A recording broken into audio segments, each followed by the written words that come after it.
नमस्कार। हमारी आज की वीडियो का विषय है संस्कृत अनुवाद से संबंधित अभ्यास माला। यहाँ पर हम 5वें और 6वें पाठ को करेंगे। मैं डॉक्टर सलील कुमार, एसोसिएट प्रोफेसर, आपका KRM DAV कॉलेज नकोदर की ऑनलाइन DAV डिजिटल पाठशाला में स्वागत करता हूँ। संस्कृत अनुवाद BA second semester and fourth semester, Guru Nanak Dev university Amritsar के संस्कृत व्याकरण से संबंधित निर्धारित पाठ्यक्रम पर आधारित अभ्यासमाला। हम यहाँ पर पंजाब शिक्षा बोर्ड मोहाली की मैट्रिक कक्षा की पुस्तक संस्कृत भारती में अंकित अभ्यासमाला पर आधारित संस्कृत वाक्यों का प्रयोग करेंगे। संस्कृत अनुवाद कर्ता, कर्म, करण, संप्रदान का सामान्य परिचय एवं इनसे संबंधित संस्कृत वाक्यों का आज हम प्रयोग करने जा रहे हैं, जिसमें हमने 5वें और 6वें पाठ को करेंगे, तत्पश्चात अभ्यास भी करेंगे। प्रथमा, द्वितीया एवं तृतीया विभक्ति। हमने इससे पहले पाठ में देव शब्द की पहली विभक्ति की है, एक बार और हम उसको देखेंगे। देवै, देवौ, देवा। एक देव, देवो मीन दो देव, देवा मीन बहुदेव या सब देव। ये पहली विभक्ति कर्ता के लिए प्रयोग होती है। द्वितीय विभक्ति देवम, देवौ, देवान। देव को, दो देवों को, देवान बहुदेवों को या सब देवों को। दूसरी विभक्ति कर्म के लिए प्रयोग की जाती है। तृतीय विभक्ति देवेन देवाभ्याम देवई।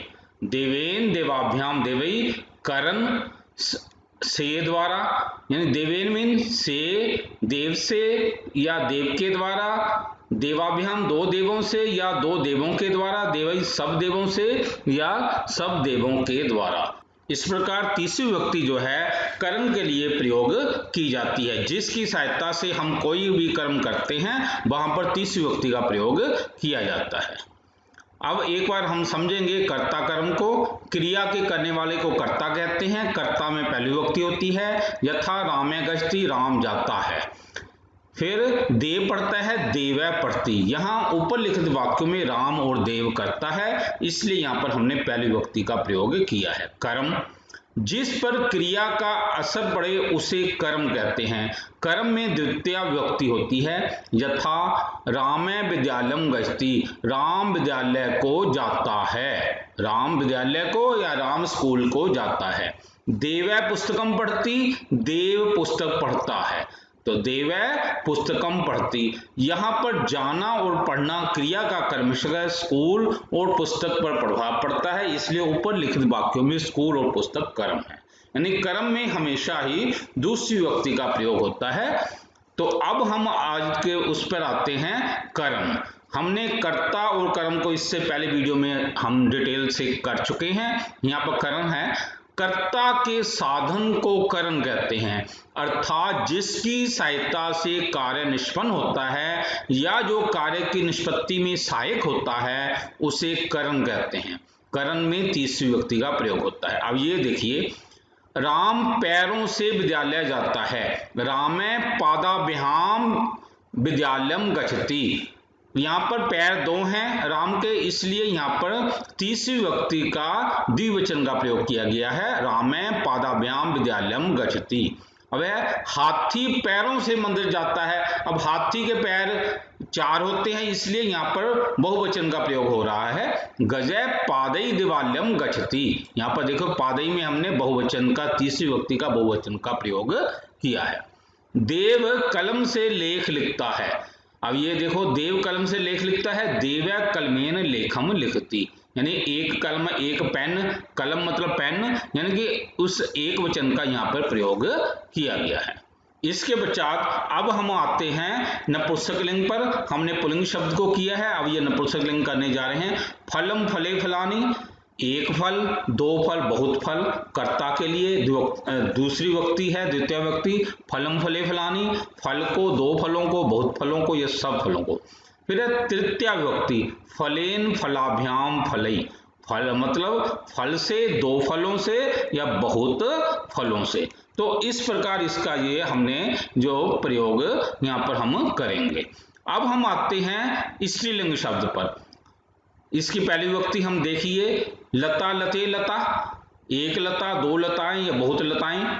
फिर है दूसरी विभक्ति लताम लते लता, लता को, दो लताओं को या बहुत लताओं को।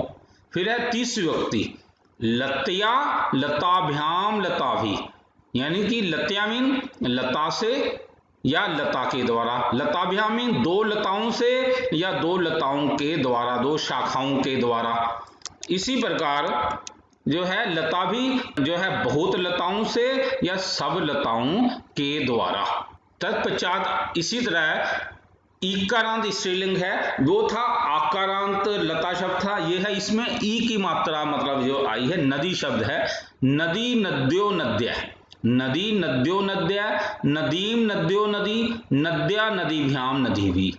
हमने यहाँ पर तीसरी विभक्ति को, क्योंकि यहाँ पर जो है पाठ जो तीसरी विभक्ति तक का ही है, तो हमने यहाँ पर तीसरी विभक्ति का ही हमने रखा है।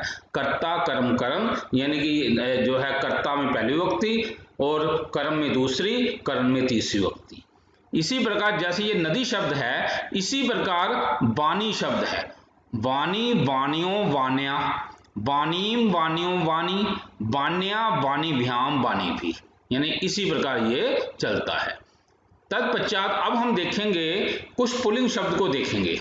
अब जैसे पैर है, पैर के संस्कृत पाद है, पैर के संस्कृत पाद है, तो यहाँ पर यदि एक पैर है तो पाद है, यदि दो पैर हैं तो क्या बन जाएगा, इसमें पादौ, क्योंकि पुल्लिंग शब्द है। इसी वजह ये तीसरी विभक्ति में आ जाएंगे तो ये पादेन आ जाएगा, पादेन शब्द। इसी प्रकार हाथ है, हाथ की संस्कृत हस्त है, यदि हम इसकी तीसरी विभक्ति में आते हैं ना तो ये बन जाएगा हस्तेन आ जाएगा तीसरी विभक्ति में। आगे है कान, अब ये नपुंसक लिंग शब्द हैं, जो ये शब्द थे ना, ये पैर और हाथ, ये पुल्लिंग शब्द में आते हैं, और ये जो अब शब्द हैं ये कान शब्द है, ये नपुंसक लिंग का शब्द है। अब ये देखो कान कर्णम, ये फल की तरह चलता है।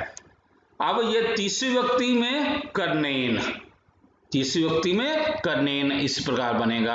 आगे है आंख, आंख की संस्कृत नेत्रम, तो यदि हम तीसरी विभक्ति में आएंगे तो ये आ जाएगा नेत्रेन, यानी नेत्रेन नेत्राभ्याम नेत्रई, इस प्रकार चलेगा।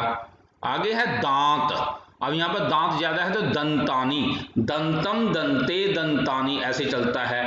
अब तीसरी विभक्ति में हम यदि बनाएंगे ना तो क्या बनेगा, दंतेन दंताभ्याम दंतई, दंतई, यहाँ पर इस प्रकार ये आ जाएगा। आगे है शरीर, शरीर भी नपुंसक लिंग है तो शरीरम, शरीरम शरीरे शरीरानी। अब तीसरी विभक्ति में शरीरेन, तीसरी विभक्ति में शरीरेन। आगे है चित्त या हृदय, अब इसका भी देखो चित्तम या हृदयम, यदि तीसरी विभक्ति में जाएंगे तो आ जाएगा चित्तेन या हृदयेन। इसी प्रकार आगे है धन, धन शब्द का देखो धनम, अब यदि इसको तीसरी विभक्ति में जाएंगे तो बनेगा धनेन। आगे है अन्न, अन्न का अन्नम, तीसरी विभक्ति में बनाएंगे अन्नेन बनेगा। आगे है पेन है, अब पेन या कलम को हम कलमम कह देते हैं, तो इसके तीसरी विभक्ति में ये बनेगा कलमेन, इस प्रकार ये बनेगा। हमने यहाँ पर तीसरी को इसलिए कर रहे हैं क्योंकि यहाँ जो हम आगे अभ्यासमाला जो करेंगे ना उसमें तीसरी विभक्ति का प्रयोग होगा, इसलिए हमने बाकी विभक्तियों का को नहीं, हमने यहाँ पर तीसरी विभक्ति को ही हम कर रहे हैं। आगे कुछ अब स्त्रीलिंग शब्दों को देखेंगे। अब पेन की संस्कृत लेखनी भी होती है, पेन की संस्कृत लेखनी, अब तीसरी विभक्ति में ये बन जाएगा लेखन नया, मत आधा ना लेखन नया, जैसे ना नद या ऐसे लेखन नया, इस प्रकार ये बन जाएगा। अब नाव, नाव की संस्कृत नौका है, नाव की संस्कृत नौका पहली विभक्ति में, अब यदि तीसरी में जाएगा ना तो ये बन जाएगा नौक या, नौक या बन जाएगा। ऐसे है नदी है, नदी की तीसरी विभक्ति में नद या बन जाएगा। अब है मिट्टी, मिट्टी की संस्कृत मिट्टी का होती है, यदि हम इसकी तीसरी विभक्ति बनाएंगे मिट्टी कया, इस प्रकार ये बन जाएगा। तत्पश्चात कुछ हम अवयवी शब्दों पर आते हैं। आजकल की संग अद्यतवे, भी की अपी, और की च, यहाँ की अत्र। अवयी शब्द का सबसे ज्यादा फायदा यह है कि उठा के ऐसे रख देते हैं, कोई विभक्ति का चक्कर नहीं होता। इनको अवयी शब्द कहा जाता है, इनमें कोई विकार नहीं आता, ऐसे के ऐसे ही उठा के रख देने होते हैं। तत्पश्चात विभिन्न क्रियाओं से संबंधित अब हम धातु रूप करेंगे। अब ये देखो, जैसे चलना है, चल धातु, चलना के लिए चल धातु। अब ये इसको में क्योंकि ये चल रही है, चलती, ये मतलब लड़का या लड़की जो भी है, चलती। इसी प्रकार सुनना के लिए धातु होती है आ प्लस कर्ण धातु या श्रु धातु होती है। ये लड़की कुछ सुन रही है तो यहाँ पर हम लिखेंगे शृणोति या आकर्णयति। श्रु धातु हम लगा दो या आकर्ण धातु का हम प्रयोग कर देंगे। तत्पश्चात फेंकना, शिप के लिए होता है फेंकना। अब ये देखो, ये खिलाड़ी जो है ये गोले को फेंक रहा है, तो हमने लिख देंगे शिपति, शिपति। तत्पश्चात पार करने के लिए धातु होती है उत प्लस तर धातु या पारे धातु। अब ये जो लड़का जो है ये नदी को पार कर रहा है, तो हम बना देंगे उत्तरती या पारयति, उत्तरती या पारयति। तत्पश्चात है रक्ष धातु। अब ये देखो, सैनिक जो है देश की रक्षा के लिए बॉर्डर पर जुटे हुए हैं, तो रक्ष धातु है। अब ज्यादा है तो रक्षन्ति, रक्षति, रक्षते, रक्षन्ति, ये ज्यादा है ना, इसलिए बहुवचन का प्रयोग किया गया, रक्षन्ति। आगे है चबाने के लिए होती चर्ब धातु। अब ये देखो, ये लड़की कुछ चीज को चबा रही है, दांतों से चबा रही है, तो चर्वती धातु बनेगा, चर्ब धातु का चर्वती। इसी प्रकार लिख धातु, लिख का मतलब लिखना। अब ये कुछ लड़की कुछ लिख रही है, लिखती, लिखती। आगे है रहने के लिए बस धातु। अब ये लोग जो है ये सुंदर से घर में रह रहे हैं, तो बसंती, यहाँ पर यह है बसंती। तत्पश्चात कुछ धातुओं के उत्तम पुरुष रूप हम करेंगे। अब जैसे चल धातु है, इसका उत्तम पुरुष करेंगे चलामी, चलावे, चलामे। इससे पहले हमने वीडियो में प्रथम पुरुष और मध्यम पुरुष को किया था, यहाँ पर हमने जो है उत्तम पुरुष को करने जा रहे हैं। इसका बनेगा चलामी, चलावे, चलामे। दृश्य धातु उत्तम पुरुष पश्यामी, पश्यावे, पश्यामे। लिख धातु उत्तम पुरुष लिखामी, लिखावे, लिखामे। बस धातु का उत्तम पुरुष बसामी, बसावे, बसामे। ये हम लट लकार के कर रहे हैं। शिप धातु उत्तम पुरुष शिपामी, शिपावे, शिपामे। रक्ष धातु का उत्तम पुरुष रक्षामी, रक्षावे, रक्षामे। अर्ज धातु उत्तम पुरुष अर्जामी, अर्जावे, अर्जामे। तत्पश्चात उद प्लस त्री धातु है उत्तरामी, उत्तरावे, उत्तरामे। पारे धातु है का उत्तम पुरुष पारयामी, पारयावे, पारयामे। चर्ब धातु का उत्तम पुरुष चरबामी, चरबावे, चरबामे। फिर आ प्लस कर्ण धातु का उत्तम पुरुष आकर्णयामी, आकर्णयावे, आकर्णयामे।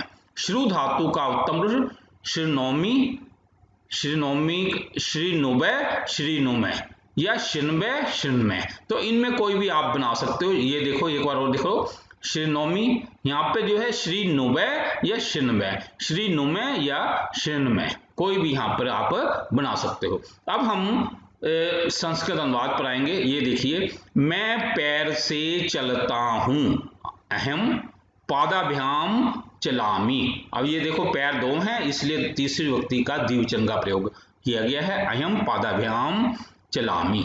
मैं कानों से सुनता हूं, अहम कर्णाभ्याम आकर्णयामी या श्रीनोमी, अहम कर्णाभ्याम आकर्णयामी या श्रीनोमी। मैं आंखों से देखता हूं, अहम नेत्राभ्याम पश्यामी, अहम नेत्राभ्याम पश्यामी। मैं हाथों से मिट्टी फेंकती हूं, अहम हस्ताभ्याम मृत्तिकाम क्षिपामी, अहम हस्ताभ्याम मृत्तिकाम क्षिपामी। अब यहाँ पर देखो, हस्त, यहाँ ये तीसरी व्यक्ति का प्रयोग हो गया। अब मृत्तिकाम ये कर्म हो गया, यहाँ पर दूसरी व्यक्ति का एक वचन का प्रयोग हुआ है। अब हाथ दो हैं, ये तीसरी व्यक्ति हस्ताभ्याम। आगे है हम दोनों पेन से लिखते हैं, आवाम। अब ले पेन की लेखन्या या कलमेन लिखावे, आवाम लेखन्या कलमेन लिखावे। यहाँ पर एक वचन का ही प्रयोग करना है पेन में। आगे है, हम दोनों नाव से नदी पार करते हैं। आवाम नौकिया, आवाम नौकिया नदीम पारयाव। नौका से तीसरी व्यक्ति का प्रयोग यहाँ पर हो गया लता की तरह, लतया ऐसे नौकिया, नदीम नदी को, पारयाव या उत्तराव। हम आजकल सुख से रह रहे हैं। वयम, अब देखो आजकल की संस्कृत अद्यतवे, सुख से सुखेन बसाम। हम मेहनत से धन कमा रहे हैं। वयम परिश्रमेन धनम अर्जाम, मेहनत की परिश्रमेन तो धनम अर्जाम, यहाँ पर परिश्रम शब्द में तीसरी व्यक्ति का प्रयोग किया गया है। वयम परिश्रमेन धनम अर्जाम। हम दांतों से अन्न चबाते हैं। वयम दंतई अन्नम चरवाम, वयम दंतई अन्नम चरवाम। हम शरीर से, वाणी से और चित्त से देश की रक्षा करते हैं। वयम शरीरेन वाण्या और चित्तेन च, और चित्त से देश की रक्षा करते हैं। देशम रक्षा में। तो इस प्रकार हमने यहाँ पर जो है 5वें पाठ को हमने कर लिया है। अब हम 6वां पाठ को करेंगे, उससे पहले हम समझेंगे उसमें क्योंकि चौथी व्यक्ति का प्रयोग है, चतुर्थी व्यक्ति से संबंधित संस्कृत अनुवाद। तो हम पहले तो ये देखेंगे चौथी व्यक्ति, देवाय देवाभ्याम देवेभ्य। देव शब्द के एकारांत में है देवाय देवाभ्याम देवेभ्य। देवाय मीन देव के लिए, देवाभ्याम मीन दो देवों के लिए, देवेभ्य मीन सब देवों के लिए, संप्रदान के लिए, यानी संप्रदान के अर्थ में जो है चौथी व्यक्ति का प्रयोग होता है। अब हम ये देखेंगे विशेष और क्रियासु शब्दों के पीछे दिए के लिए के अर्थ में तुमन कृदंत प्रत्यय का भी प्रयोग होता है। यथा पढ़ने के लिए पठितुम, जीने के लिए जीवितुम और जाने के लिए गंतुम आदि, यानी जो क्रियासूचक शब्द के पीछे दिए गए के लिए के अर्थ में तुमन कृदंत प्रत्यय का भी प्रयोग होता है। वैसे हम बना लेते हैं ना, जीने के लिए तो बन जाएगा जीवनाय, हम चौथी व्यक्ति लगा सकते हैं। लेकिन यदि हम तुमन प्रत्यय का प्रयोग करना चाहें तो हम तुमन प्रत्यय का ऐसे लगा सकते हैं। वैसे हम लिख देते हैं ना, पढ़ने के लिए पठनाय ऐसे बना देते हैं, जाने के लिए गमनाय, लेकिन यदि हम तुमन प्रत्यय का प्रयोग भी वहां पर हम कर सकते हैं। तत्पश्चात हम अब आएंगे फल शब्द की चौथी व्यक्ति पर। फलाए फलाभ्याम फलेभ्य, एक फल के लिए, दो फलों के लिए, बहुत फलों के लिए, ये सब फलों के लिए। आकारांत को देखेंगे, लता शब्द है, लतायई लताभ्याम लताभ्य, एक लता के लिए, दो लताओं के लिए या बहुत लताओं के लिए, या सब लताओं के लिए, संप्रदान के लिए। अब हम समझेंगे संप्रदान किसे कहते हैं, जिससे कुछ दिया जाए या जिसके लिए कोई काम किया जाए, अर्थात जिसके लिए कर्ता किसी वस्तु के देने की इच्छा करता है या देता है, उसे संप्रदान कारक कहते हैं। और संप्रदान में चौथी व्यक्ति होती है। अब जैसे देखिए, सूर्य चंद्र को प्रकाश देता है। अब देखो सूर्य किसको चीज दे रहा है, वो चंद्रमा, मतलब चंद्रमा को दे रहा, तो इसलिए यहाँ पर चंद्राए, जिसको कोई चीज दे रहा है तो चंद्राए प्रकाशम जैसे। राजा अनुशासन के लिए जुर्माना करता है, निरपय अनुशासनाएं दंड यति, यानी यहाँ पर कोई चीज दी जा रही है। अब देखने में ये कर्म लगता है, लेकिन ये कर्म नहीं है, वो यहाँ पर कर्म क्या है, प्रकाश है।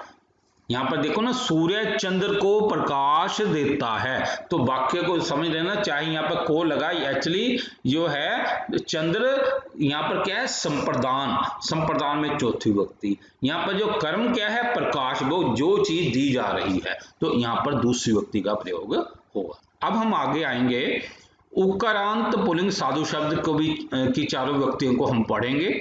ये देखो उकारांत पुल्लिंग शब्द है, साधु साधु साधवे, साधुम साधु साधुन, साधुना साधुभ्याम साधुभी, साधवे साधुभ्याम साधुभ्य। यहाँ इस को के पाठ में साधु शब्द का मतलब उकारांत शब्द का प्रयोग है, इसलिए हमने साधु शब्द को ने किया है। इसी प्रकार गुरु शब्द है, वे उकारांत शब्द है। ये देखिए, गुरु गुरु गुरव, गुरु गुरु गुरवे, गुरुम गुरु गुरुन, गुरुना गुरुभ्याम गुरुभी, गुरवे गुरुभ्याम गुरुभ्य। तो इस प्रकार इसको भी देख लेना है, यानी पहली व्यक्ति, दूसरी व्यक्ति, तीसरी व्यक्ति, चौथी व्यक्ति, चार व्यक्तियों को हमने किया है। अब हम सर्वनाम शब्द है युष्म शब्द, इसको भी देखेंगे। ये देखो, तवम युवाम यूयम तवाम युवाम युष्मान तविया युवाभ्याम युष्माभि तुभ्यम युवाभ्याम युष्मभ्यम। इसका भी यहाँ पे प्रयोग है। अब ये तवम का मतलब हमने पहले पढ़ा ही है, तू, तुम दोनों, तुम सब। अब ये जो है तवाम माने तुझको, युवाम तुम दोनों को, युष्माम तुम सब को, तव्या तेरे द्वारा, युवाभ्यम तुम्हारे दोनों के द्वारा, युष्माभि तुम्हारे द्वारा या तुम सभी के द्वारा, तुभ्यम तेरे लिए, तुम दोनों के लिए, युष्मभ्यम मीन तुम्हारे सभी के लिए। तो इस प्रकार इसका प्रयोग होता है। आगे है अश्म शब्द को देखेंगे। अहम अवाम्यम माम आवाम अस्मान मया अवाभ्याम अस्माभि मह्यम अवाभ्याम अस्मभ्यम। अहम मैं, हम दोनों, हम सब, माम मुझको, आवाम हम दोनों को, अस्मान हम सबको, मया मेरे द्वारा, आवाम हम दोनों के द्वारा, अस्माभि हम सभी के द्वारा, मह्यम मेरे लिए, आवाभ्यम हम दोनों के लिए, अस्मभ्यम हम सभी के लिए। तो इस प्रकार ये भी बड़ा जरूरी है अश्म युष्म शब्द का भी प्रयोग। आगे है कुछ पुल्लिंग शब्दों को हम देखेंगे। अब जैसे सब्जी है, शाक है, सब्जी के संस्कृत शाक है, ये एक्चुअली ये भी पुल्लिंग शब्द में आती है, शाक है।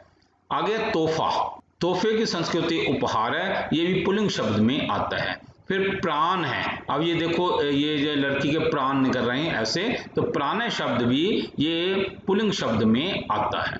अब हम आएंगे कुछ नपुंसक लिंग शब्दों को देखेंगे। अब दवाई की संस्कृत होती है औषधिम, दवाई की संस्कृत औषधिम। फिल्म की संस्कृति चलचित्र, फिल्म की संस्कृत चलचित्रम। तत्पश्चात स्त्रीलिंग शब्दों को देखेंगे। माता, माता की संस्कृत अम्बा, माता की संस्कृत अम्बा। तत्पश्चात अब लड़कियां, लड़कियां ये ज्यादा है, बालिका, एक लड़की को बालिका, बहुवचन का प्रयोग है इसलिए बालिका। अब हम कुछ विभिन्न क्रियाओं से संबंधित कुछ धातु रूप को करेंगे। अब जैसे गाना की धातु होती है गए, गायती, ऐसे ये बनता है। अब ये देखो लड़की कुछ गाना गा रही है तो हम लिखेंगे गायती, गई धातु से गायती।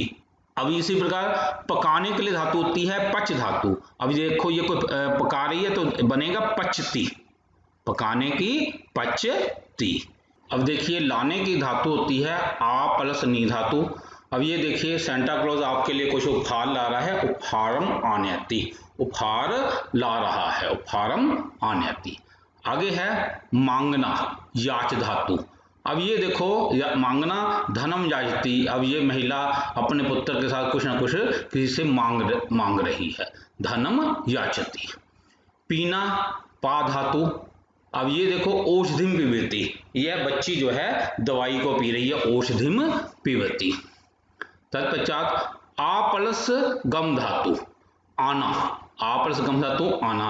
अब ये लड़की जो है अपने घर में आ रही है, आगच्छति, आ प्लस गम धातु आगच्छति।